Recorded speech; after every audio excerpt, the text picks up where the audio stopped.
Good afternoon my dear friends. যথারীতি গীতাদি তোমাদের জন্য নিয়ে হাজির গোপুর প্রসাদ। আর গোপুর লাঞ্চ মেনুতে কি ছিল দেখো। গোপুর লাঞ্চ মেনুতে ছিল কলা, শসা, এই যে এখানে হচ্ছে আপেল, লিচু আর ছিল টক দই।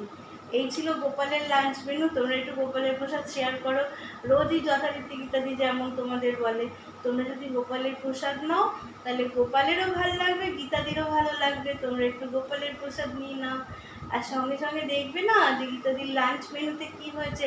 আজকে গীতাদির লাঞ্চ মেনুতে দুর্দান্ত ফাটাফাটি একটা জিনিস হয়েছে, যেটা হয়তো তোমরা কোনোদিন কেউ খাওইনি।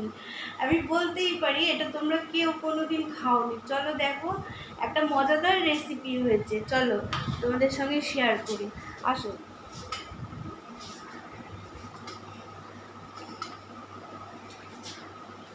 প্রথমে দেখি দিয়ে লাঞ্চে কি আছে। আজকে আছে, এখানে আছে কি বলো তো, এই দেখো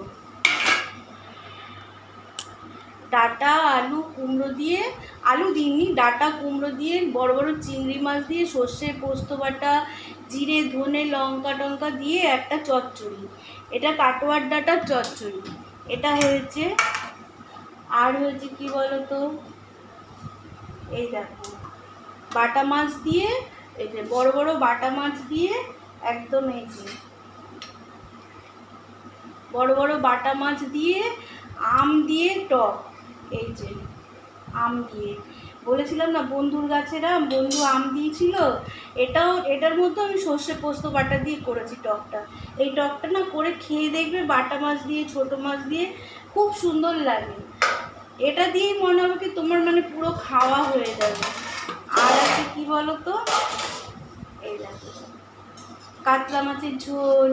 এই যে বড় বড় কাতলা মাছ পুরো জ্যান্ত। এটা আমাদের বাড়ির বাজার দিয়েই কিনেছি, বাড়ির সামনে যে বাজার বসে ওখান থেকে 300 টাকা করে কিলো নিয়েছে, কিন্তু মাছটা ভীষণই বড় আর জ্যান্ত ছিল। আর হচ্ছে গরম গরম ভাত।